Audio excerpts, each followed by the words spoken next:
বিশ্ব নৃত্য দিবসকে কেন্দ্র করে ধর্মনগর শহরের শিববাড়ি এলাকায় অবস্থিত নৃত্যশিল্পী পূর্ণশ্রী ঘোষের বাসভবনে একটি বৈঠকের আয়োজন করা হয়।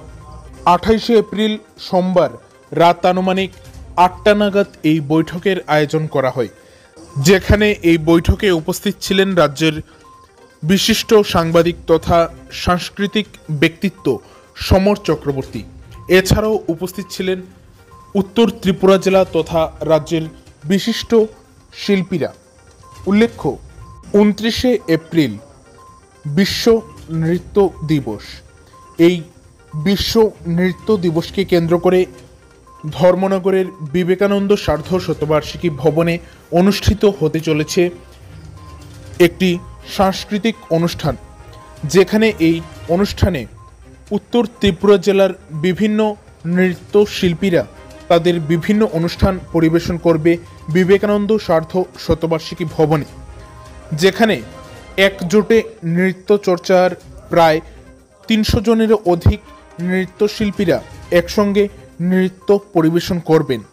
একে কেন্দ্র করেই 28শে এপ্রিল রবিবার রাত আনুমানিক 8টা নাগাদ উত্তর ত্রিপুরা জেলার জেলা সদর ধর্মনগর শহরের শিববাড়ি এলাকায় অবস্থিত গুরুকুল মিউজিক ইনস্টিটিউশন অর্থাৎ রাজ্যের বিশিষ্ট নৃত্যশিল্পী পূর্ণশ্রী ঘোষের গুরুকুল মিউজিক ইনস্টিটিউশনের প্রেক্ষাগৃহে একটি বৈঠকের আয়োজন করা হয়, যেখানে এই বৈঠকে বিশ্ব নৃত্য দিবসকে কিভাবে সুন্দর এবং সাফল্যের সাথে উদযাপন করা যায় সে বিষয়ে বিভিন্ন আলাপ আলোচনা করা হয়।